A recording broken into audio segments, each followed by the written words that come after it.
사랑하는 자야, 너는 종종 이렇게 생각하지 않느냐? 쫓겨난 뒤에는 하나님도 돌아서셨을 것이다. 심판이 내려진 뒤에는 더 이상 손길이 없었을 것이다. 그러나 성경은 그렇게 시작하지 않는다. 에덴의 문이 닫히기 전 가장 먼저 기록된 장면은 추방이 아니라 하나님의 손이다. 기록된 바를 보아라. 여호와 하나님이 아담과 그의 아내를 위하여 가죽옷을 지어 입히시니라. 창세기 3장 21절.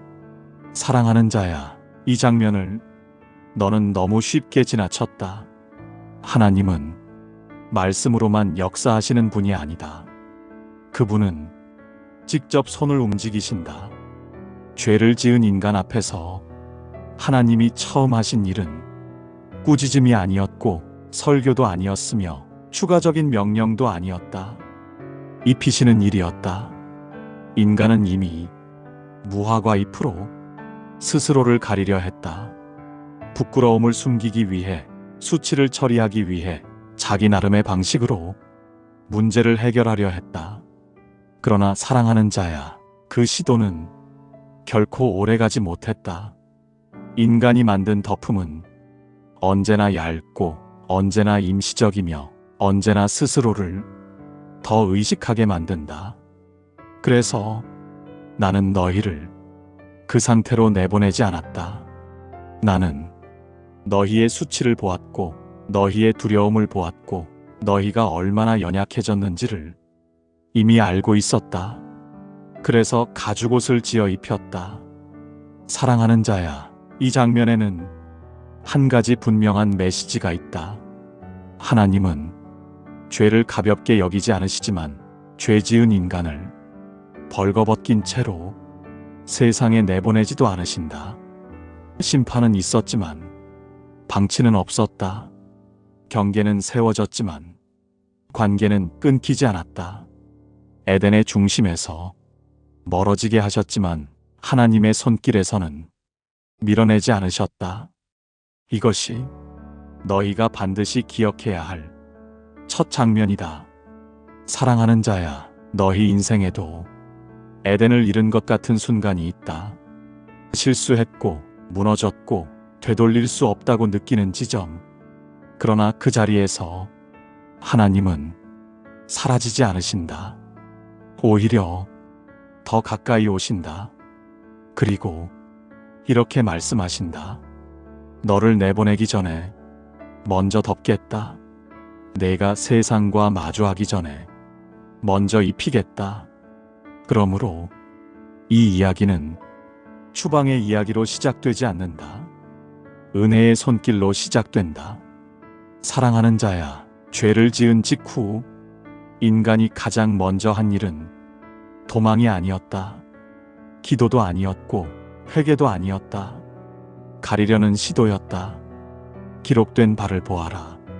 이에 그들의 눈이 밝아져 자기들이 벗은 줄을 알고 무화과 나무 잎을 엮어 치마로 삼았더라. 창세기 3장 7절. 사랑하는 자야, 이 장면은 너희의 모습과 닮아 있다. 죄를 깨달은 인간은 먼저 하나님을 찾지 않았다. 대신 스스로를 처리하려 했다. 부끄러움을 자기 방식으로 덮고 수치를 자기 노력으로 감추고 문제를 자기 판단으로 해결하려 했다. 그러나 그 덮음은 너무 얇았다. 무화과 잎은 시간이 지나면 마르고 움직이면 찢어지고 조금만 빛이 비치면 다시 드러난다. 사랑하는 자야, 인간이 만든 덮음은 항상 그렇다. 겉으로는 괜찮아 보이지만 속에서는 계속 불안하다. 그래서 너희는 더 많은 잎을 엮고 더 두껍게 숨기고 더 애써 괜찮은 척한다. 그러나 나는 그 모습을 그대로 두지 않았다. 같은 장의 끝에서 나는 이렇게 기록하게 했다. 여호와 하나님이 아담과 그의 아내를 위하여 가죽옷을 지어 입히시니라. 창세기 3장 21절. 사랑하는 자야, 잘 보아라. 인간은 엮었고 하나님은 지으셨다. 인간은 급히 가렸고 하나님은 정성스럽게 입혔다. 인간의 덮음은 임시였고 하나님의 덮음은 지속되었다. 이 차이가 은혜다. 사랑하는 자야, 나는 너희를 벌거벗긴 채로 세상에 내보내지 않았다. 죄의 결과를 스스로 감당하라고 내버려 두지 않았다. 나는 너희의 수치를 내 손으로 다루었다. 너희가 가장 숨기고 싶은 부분을 내가 먼저 보았고 가장 연약해진 순간에 내가 먼저 가까이 갔다. 이것이 하나님의 방식이다. 너희는 늘 이렇게 생각한다. 더 괜찮아진 뒤에 하나님께 가야지. 좀 정리하고 나서 말씀 앞에 서야지. 그러나 하나님은 그 반대다. 가리지 못한 채로 있을 때 하나님은 이미 덮을 준비를 하고 계셨다. 사랑하는 자야, 가죽옷은 단순한 옷이 아니다. 그것은 하나님의 선언이다. 내 수치는 내가 처리할 문제가 아니다. 내 실패는 내가 다룰 영역이다. 너는 내 앞에서 더 이상 혼자 애쓰지 않아도 된다. 그러므로 이 장면은 책망의 장면이 아니라 보호의 시작이다. 하나님은 인간을 내보내시기 전에 먼저 책임지셨다. 에덴 밖은 위험한 곳이었고 거친 땅이었으며 상처 입기 쉬운 세상이었다. 그래서 나는 너희를 그대로 보내지 않았다. 사랑하는 자야, 오늘도 너희는 무화과 잎을 엮고 있지 않느냐? 말로, 성과로, 종교적 열심으로 스스로를 가리려 하지 않느냐? 그러나 기억하라. 하나님은 내가 만든 덮음이 아니라 하나님이 입히신 덮음으로 살기를 원하신다. 한 가지 결정적인 사실이 숨어 있다. 그 덮음에는 반드시 값이 필요했다. 사랑하는 자야, 가죽옷은 갑자기 생겨난 것이 아니다. 그 옷에는 반드시 이전의 생명이 있었다. 피부가 있었다는 것은 숨 쉬던 존재가 멈추었다는 뜻이다. 성경은 그 과정을 자세히 기록하지 않는다. 그러나 침묵 속에 분명한 사실 하나를 남겨둔다. 덮음에는 반드시 대가가 따른다. 인간이 엮은 무화과 잎에는 아무 비용도 들지 않았다. 그러나 그 덮음은 아무 문제도 해결하지 못했다. 하나님이 지으신 가죽옷에는 값이 필요했다. 그 값은 인간이 치르지 않았다. 사랑하는 자야, 이 장면에서 너희가 종종 놓치는 것이 있다. 하나님은 죄의 결과를 사라지게 하지 않으셨다. 대신 그 결과를 다른 자리로 옮기셨다. 인간이 감당해야 할 무게를 하나님이 준비하신 방식으로 처리하셨다. 이것이 은혜의 첫 형태다. 은혜는 아무 일도 없었던 것처럼 넘어가는 것이 아니다. 은혜는 값을 치르되 그 값을 죄 지은 자에게 지우지 않는 것이다. 사랑하는 자야, 이 구조는 여기서 멈추지 않는다. 이후로 성경 곳곳에서 같은 패턴이 반복된다. 피 흘림 없는 제사는 없고 덮음 없는 죄 사함은 없으며 대신 흘려진 생명이 언제나 중심에 놓인다. 이 모든 흐름은 이미 에덴에서 시작되었다. 너희는 종종 이렇게 말한다. 하나님은 너무 엄격하신 것 아닙니까? 왜 꼭 이런 방식이어야 합니까? 그러나 사랑하는 자야, 하나님이 엄격해서가 아니다. 죄가 그만큼 실제적이기 때문이다. 죄는 개념이 아니라 관계를 찢는 힘이고, 감정이 아니라 생명을 깎아내리는 현실이다. 그래서 그 문제는 말로 덮을 수 없고 시간으로 흐려지지도 않는다. 반드시 처리되어야 한다. 그리고 그 처리의 자리에 하나님은 인간을 세우지 않으셨다. 하나님은 이미 다른 자리를 준비하셨다. 사랑하는 자야, 이 장면은 너희가 나중에 십자가를 볼 때 결코 낯설지 않게 만든다. 왜 누군가의 죽음이 누군가의 생명이 되는지, 왜 피가 흘러야 관계가 회복되는지, 왜 용서에는 항상 상처가 남는지를 이때부터 배우기 시작한다. 가죽옷은 그저 옷이 아니다. 그것은 하나님의 결정이다. 죄는 가볍게 넘기지 않겠다. 그러나 동시에 죄 지은 너를 혼자 감당하게 두지도 않겠다. 사랑하는 자야, 이 두 문장은 항상 함께 간다. 하나님은 죄를 미워하시되 죄인을 포기하지 않으신다.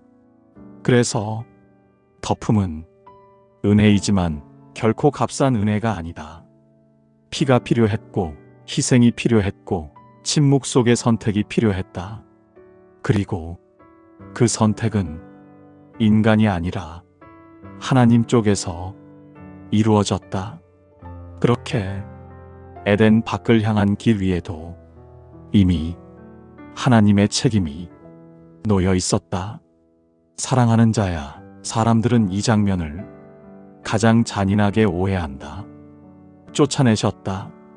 닫아버리셨다. 칼을 들고 막아섰다. 그래서 에덴의 문이 닫히는 순간을 하나님의 분노로만 기억한다. 그러나 그 문이 닫힌 이유를 끝까지 읽어보았느냐? 여호와 하나님이 이르시되, 보라, 이 사람이 선악을 아는 일에 우리 중 하나 같이 되었으니 그가 그의 손을 들어 생명나무 열매도 따먹고 영생할까 하노라. 창세기 3장 22절. 사랑하는 자야, 이 말씀은 두려움의 말이 아니다. 염려의 말이다. 하나님이 두려워하신 것은 인간의 힘이 아니었다. 하나님이 염려하신 것은 죄의 상태가 영원히 굳어지는 것이었다. 죄를 품은 채로 영원히 살게 되는 것, 깨어진 관계가 끝없이 반복되는 것, 회복될 수 없는 상태로 고정되는 것. 그래서 생명나무로 가는 길은 막아야 했다. 이것은 형벌이 아니라 보호였다. 사랑하는 자야, 너희는 종종 닫힌 문 앞에서 이렇게 말한다. 하나님이 나를 여기까지 버리셨구나. 이제는 다 끝났구나. 그러나 하나님이 문을 닫으실 때에는 항상 이유가 있다. 그 문 뒤에 너를 해칠 것이 있을 때 그 문을 통과하면, 돌이킬 수 없을 때 그 길이 너를 영원히 묶어둘 때 하나님은 막으신다. 그것이 사랑의 방식이다. 이같이 하나님이 그 사람을 내보내사 에덴 동산 동쪽에 그룹들과 두루 도는 불칼을 두어 생명나무의 길을 지키게 하시니라. 창세기 3장 24절. 사랑하는 자야, 지키게 하셨다는 말은 차단했다는 말이 아니다. 아직 때가 아니라는 뜻이다. 지금은 다른 길로 가야 한다는 뜻이다. 에덴은 영원히 닫힌 장소가 아니라 미뤄진 약속의 자리다. 하나님은 인간을 에덴에서 밀어냈지만 에덴을 마음에서 지우지 않으셨다. 그래서 역사 전체는 이 질문을 향해 흐른다. 어떻게 다시 생명에 이르게 할 것인가? 사랑하는 자야, 에덴에서 나오는 길에는 하나님의 손길이 함께 있었다. 벌거벗긴 채 내보내지 않으셨고 방향 없이 떠돌게 하지 않으셨다. 땅은 거칠었고 삶은 힘들어졌지만 그 자리는 하나님이 떠난 자리가 아니었다. 오히려 하나님이 새로운 일을 시작하시는 자리였다. 너희 삶에도 이런 순간이 있다. 닫힌 문, 되돌릴 수 없는 선택, 더 이상 머물 수 없는 자리. 그러나 그 자리가 곧 버림의 증거는 아니다. 하나님은 너를 해치기 위해 문을 닫지 않으신다. 하나님은 너를 살리기 위해 방향을 바꾸신다. 에덴은 뒤에 남았지만 하나님은 앞에 계셨다. 그리고 그 앞의 길에서도 하나님은 여전히 보고 계셨다. 사랑하는 자야, 에덴의 문은 닫혔지만 삶은 멈추지 않았다. 사람들은 종종 에덴 밖을 하나님의 부재로 오해한다. 그러나 성경은 그렇게 기록하지 않는다. 아담이 그의 아내 하와와 동침하매 하와가 임신하여 가인을 낳고 이르되 내가 여호와로 말미암아 득남하였다 하니라. 창세기 4장 1절. 사랑하는 자야, 이 고백을 가볍게 지나치지 말아라. 에덴에서 쫓겨난 직후 고통과 땀과 가시덤불이 예고된 그 자리에서 하와는 이렇게 말한다. 여호와로 말미암아 득남하였다. 그녀는 자기 몸에서 일어난 일을 우연으로 설명하지 않았다. 환경의 결과로도 말하지 않았다. 하나님의 이름을 그 자리에서 불렀다. 사랑하는 자야, 이것이 중요한 이유는 하나다. 에덴 밖에서도 하나님은 여전히 삶의 주권자로 인식되고 있었다. 하나님은 에덴에만 계셨던 분이 아니다. 동산 안에서만 일하시는 분도 아니다. 하나님은 밖에서도 생명을 여신다. 땅은 저주받았고 삶은 더디고 출산은 고통스러워졌지만 그 모든 조건 위에서도 하나님은 일하고 계셨다. 사랑하는 자야, 너희는 종종 이렇게 말한다. 이제는 하나님이 일하시기에는 너무 멀리 와버렸습니다.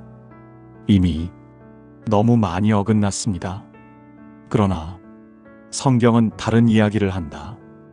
에덴에서 멀어졌다고 해서 하나님에게서 멀어진 것은 아니다.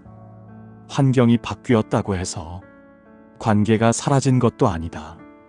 하나님은 너희의 자리가 바뀌어도 역사의 자리에서 물러나지 않으신다. 사랑하는 자야, 이 장면에는 또 하나의 사실이 숨어 있다. 하나님은 에덴 밖에서 침묵하지 않으셨다. 이후의 이야기에서 하나님은 계속 말씀하신다. 계속 보신다. 계속 반응하신다. 제사를 받으시고 마음을 살피시고 분노를 다루시고 죄를 경고하신다. 에덴 밖은 하나님의 관심이 줄어든 공간이 아니다. 오히려 하나님의 개입이 더 구체적으로 드러나는 자리다. 사랑하는 자야, 너희의 인생에도 에덴 밖 같은 시간이 있다. 익숙했던 질서가 무너지고 보호받고 있다고 느꼈던 감각이 사라지고 모든 것이 스스로 감당해야 할 것처럼 느껴지는 시기. 그러나 그 자리에서도 하나님은 여전히 보고 계신다. 생명이 태어나는 자리, 눈물이 흐르는 자리, 하루를 버텨내는 자리에서 하나님은 물러나 계시지 않는다. 하와의 고백은 이 사실을 증언한다. 여호와로 말미암아 에덴 밖의 삶도 하나님으로 말미암아 이어지고 있었다. 그리고 그 하나님은 다음 장면에서도 인간을 그냥 두지 않으신다. 사랑하는 자야, 에덴 밖의 삶이 이어지자 인간은 다시 하나님 앞에 섰다. 이번에는 동산이 아니라 제단 앞에 서였다. 세월이 지난 후에 가인은 땅의 소산으로 제물을 삼아 여호와께 드렸고, 아벨은 자기도 양의 첫 새끼와 그 기름으로 드렸더니 여호와께서 아벨과 그의 제물은 받으셨으나 가인과 그의 제물은 받지 아니하신지라. 창세기 4장 3절에서 5절. 사랑하는 자야, 이 장면은 많은 사람을 불편하게 만든다. 왜 하나님은 차별하셨는가? 왜 가인의 제사는 받지 않으셨는가? 그러나 이 질문은 제물에서 출발한다. 하나님의 시선은 그보다 깊다. 성경은 가인의 제사를 악하다고 말하지 않는다. 땅의 소산도 하나님의 창조였다. 문제는 제사의 종류가 아니라 제사의 방향이었다. 아벨은 첫 것과 기름을 드렸다. 하나님을 결과가 아니라 시작에 두었다는 뜻이다. 가인은 세월이 지난 후에 자기가 얻은 것 중 일부를 제물로 삼았다. 사랑하는 자야, 이 차이는 아주 미묘하지만 결정적이다. 하나님은 제단 위의 것을 보기 전에 제단 앞에 선 사람을 먼저 보신다. 제사는 하나님을 향한 관계의 언어다. 행위의 보고서가 아니다. 그래서 하나님은 아벨과 그의 제물을 받으셨고 가인과 그의 제물을 받지 않으셨다. 순서가 이미 말하고 있다. 사랑하는 자야, 하나님은 지금도 같다. 얼마를 드렸는지보다 왜 드렸는지를 보신다. 얼마나 열심히 했는지보다 어디를 향해 있었는지를 보신다. 에덴 밖에서도 하나님은 여전히 관계를 원하신다. 그래서 형식만 남은 제사는 그분 앞에 머무르지 못한다. 사랑하는 자야, 이 장면에서 가장 중요한 사실은 하나 더 있다. 하나님은 가인을 버리지 않으셨다. 제사를 받지 않으신 것이 관계를 끊으신 것은 아니다. 침묵으로 돌아서신 것도 아니다. 오히려 가인의 마음이 무너지는 것을 지켜보고 계셨다. 하나님은 거절로 끝내지 않으신다. 거절 뒤에 말씀을 준비하신다. 이제 가인의 얼굴이 변하기 시작하고 마음이 어두워지기 시작한다. 그리고 그 지점에서 하나님은 다시 한번 입을 여신다.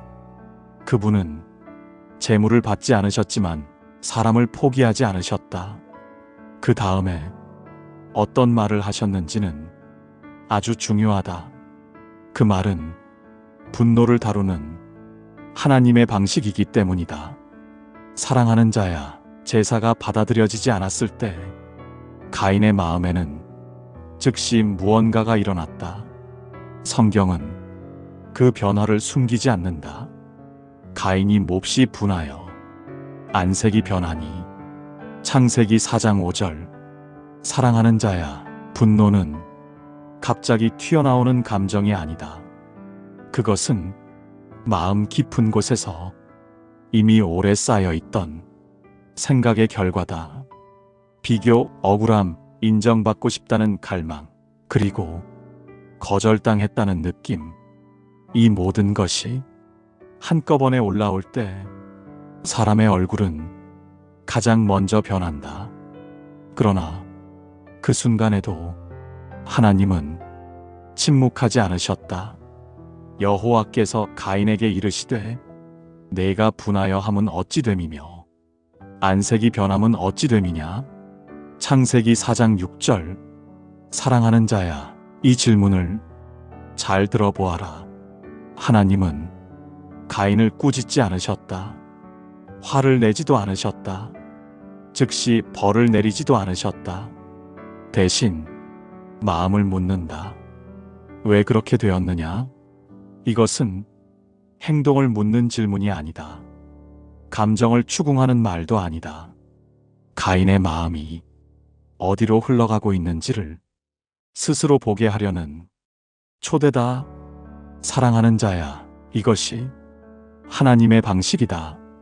하나님은 죄를 짓기 전에 먼저 말씀하신다. 행동보다 앞서 마음을 다루신다. 내가 선을 행하면 어찌 낯을 들지 못하겠느냐? 선을 행하지 아니하면 죄가 문에 엎드려 있느니라. 창세기 4장 7절. 사랑하는 자야, 이 말씀은 협박이 아니다. 운명 선언도 아니다. 선택의 여지를 끝까지 남겨두신 말씀이다. 죄는 이미 가인의 문 앞에 와 있었다. 그러나 아직 들어오지는 않았다.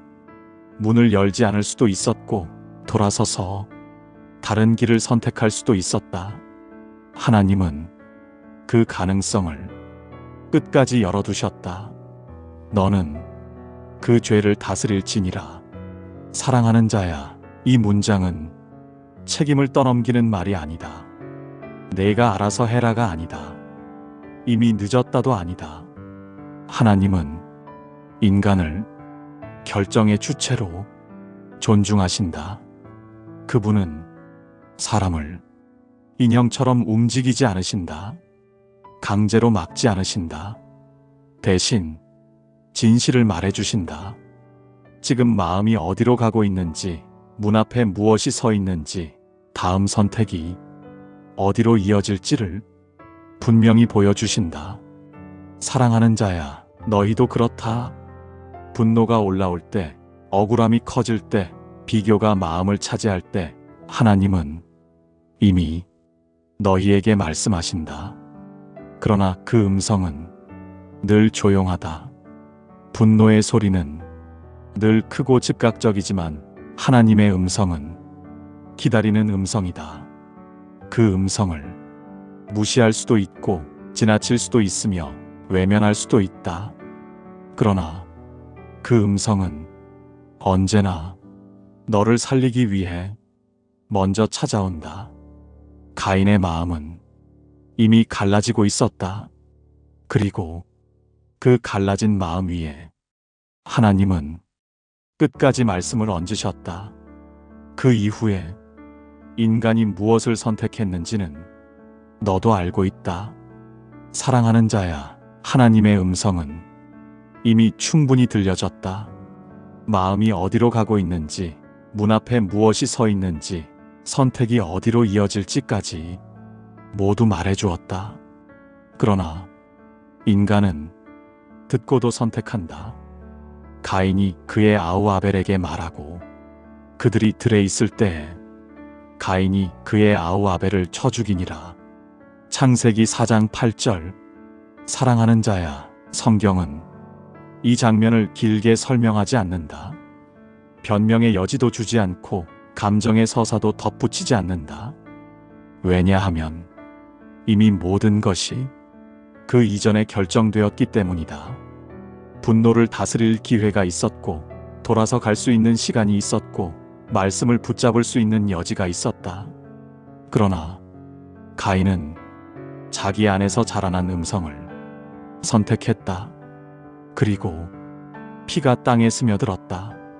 그 후에 나는 다시 묻는다. 내 아우 아벨이 어디 있느냐? 창세기 4장 9절. 사랑하는 자야, 이 질문은 낯설지 않다. 내가 어디 있느냐? 에덴에서 했던 질문과 같은 결이다. 죄가 반복되었을 뿐 하나님의 태도는 바뀌지 않았다. 그러나 인간의 대답은 더 멀어졌다. 내가 알지 못하나이다. 내가 내 아우를 지키는 자니이까. 창세기 4장 9절. 사랑하는 자야, 죄는 항상 이렇게 말하게 만든다. 책임을 부인하고 관계를 끊어내며 타인의 생명을 자기밖에 문제로 만든다. 그럼에도 하나님은 가인을 즉시 제거하지 않으신다. 내가 무엇을 하였느냐? 내 아우의 피소리가 땅에서부터 내게 호소하느니라. 창세기 4장 10절. 이 말은 심판이지만 방치는 아니다. 하나님은 죄를 분명히 드러내되 사람을 사라지게 만들지 않으신다. 가인은 자기 형벌이 너무 크다고 말한다. 내 죄벌이 지기가 너무 무거우니이다. 창세기 4장 13절. 사랑하는 자야, 이 말 속에는 회개와 두려움이 뒤섞여 있다. 그러나 하나님은 여기서도 관계를 완전히 끊지 않으신다. 여호와께서 가인에게 표를 주사 그를 만나는 모든 사람에게서 죽임을 면하게 하시니라. 창세기 4장 15절. 사랑하는 자야, 이 표는 용서의 완성은 아니다. 그러나 포기의 거절이다. 하나님은 죄를 선택한 인간을 즉시 지워버리지 않으신다. 심판 속에서도 보호를 남기시고 관계의 끈을 완전히 놓지 않으신다. 이것이 하나님의 깊은 고통이다. 죄를 그냥 두지 않으시되 사람을 쉽게 버리지도 않으신다. 가인은 에덴에서 더 멀어졌지만 하나님에게서 완전히 밀려난 것은 아니었다. 그의 삶 위에도 여전히 하나님의 손길은 남아 있었다. 인간은 관계를 끊으려 했지만 하나님은 끝까지 관계를 붙들고 계셨다. 사랑하는 자야, 에덴은 닫혔다. 되돌아갈 수 없었고 칼이 그 길을 지켰다. 그러나 하나님과 인간 사이의 길이 함께 닫힌 것은 아니었다. 성경은 여기서 끝나지 않는다. 이야기는 계속 이어진다. 죄가 반복되고 폭력이 생기고 땅은 피를 마시고 인간의 역사는 점점 무거워진다. 그러나 그 모든 흐름 속에서도 하나님은 침묵하지 않으신다. 에덴을 떠난 인간은 하나님을 떠났다고 느꼈지만 하나님은 인간을 떠난 적이 없다. 사랑하는 자야, 성경의 역사는 이 한 문장으로 요약된다. 인간은 계속 멀어졌고 하나님은 계속 가까이 오셨다. 가죽옷으로 덮으셨고 문을 닫아 보호하셨고 제단 앞에 다시 세우셨고 분노한 마음에 말을 거셨고 피 흘린 땅 위에서도 사람을 완전히 놓지 않으셨다. 이것이 하나님의 일관성이다. 사랑하는 자야, 너희는 종종 이렇게 말한다. 여기까지 온 나에게 하나님은 더 이상 할 말이 없으실 겁니다. 이미 너무 멀리 왔습니다. 그러나 성경은 그 말을 단 한 번도 증명한 적이 없다. 에덴에서 멀어진 만큼 하나님은 역사를 길게 쓰셨다. 아담 이후에도, 가인 이후에도, 피와 눈물 이후에도 하나님은 사람과 함께 사는 길을 포기하지 않으셨다. 그 길은 항상 곧지 않았고 늘 아름답지도 않았으며 때로는 돌아가는 길이었다. 그러나 그 길 위에는 언제나 하나님의 책임이 놓여 있었다. 사랑하는 자야, 너희 인생에도 에덴을 잃었다고 느끼는 순간이 있다. 되돌릴 수 없는 선택, 닫혀버린 문, 다시는 예전으로 돌아갈 수 없다는 깨달음. 그러나 그 자리에서 하나님은 말씀하신다. 여기서도 나는 너와 함께 걷겠다. 이 자리에서도 나는 길을 만들겠다. 에덴은 닫혔지만 하나님은 역사 안으로 들어오셨다. 그리고 그 길의 끝에서 마침내 사람의 몸을 입고 너희 곁에 서셨다. 그때까지 하나님은 포기하지 않으셨다. 그러므로 오늘 이 말씀 앞에서 이것 하나만은 기억하라. 내가 어디에 있든 하나님은 함께 사는 길을 이미 준비하고 계셨다. 그 길은 너를 벌거벗긴 채 내버려 두지 않고 너를 혼자 남겨두지 않으며 끝까지 함께 걷는 길이다. 사랑하는 자야, 에덴은 다쳤지만 하나님의 손은 아직 다치지 않았다. 그 손은 오늘도 너를 향해 열려 있다. 사랑하는 자야, 우리는 에덴을 지나 밖으로 나왔다. 수치는 가려졌고 문은 닫혔고 땅은 거칠어졌으며 마음은 복잡해졌다.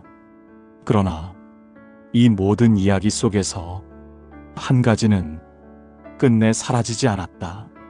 하나님은 인간과 함께 사는 길을 포기하지 않으셨다. 가죽옷으로 덮으셨고 닫힌 문으로 보호하셨고 제단 앞에 다시 세우셨으며 분노한 마음에 먼저 말을 거셨다. 피가 땅에 스며든 자리에서도 사람을 지우지 않으셨고 심판 속에서도 관계를 끊지 않으셨다. 사랑하는 자야, 너희는 종종 하나님을 떠났다고 말한다. 그러나 성경은 단 한 번도 하나님이 떠났다고 기록하지 않는다. 사람은 숨었고 돌아서고 멀어졌지만 하나님은 늘 같은 방향으로 움직이셨다. 사람을 향해.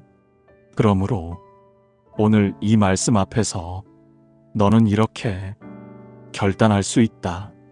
수치를 혼자 처리하지 않겠다고, 분노를 혼자 끌어안지 않겠다고, 닫힌 문 앞에서 하나님이 사라졌다고 결론 내리지 않겠다고, 그리고 이렇게 고백해도 된다. 주님, 저는 에덴 밖에 서 있습니다. 그러면 나는 이렇게 말하겠다. 그래도 나는 너와 함께 여기서 걷겠다. 사랑하는 자야, 함께 사는 길은 늘 쉬운 길은 아니었다. 그러나 그 길에는 언제나 하나님의 책임이 놓여 있었다. 그리고 그 책임은 마침내 사람의 몸을 입고 너희 곁에 서는 데까지 이르렀다. 그러므로 오늘 이 자리에서 숨지 말아라. 에덴을 잃었다고 해서 하나님을 잃은 것은 아니다.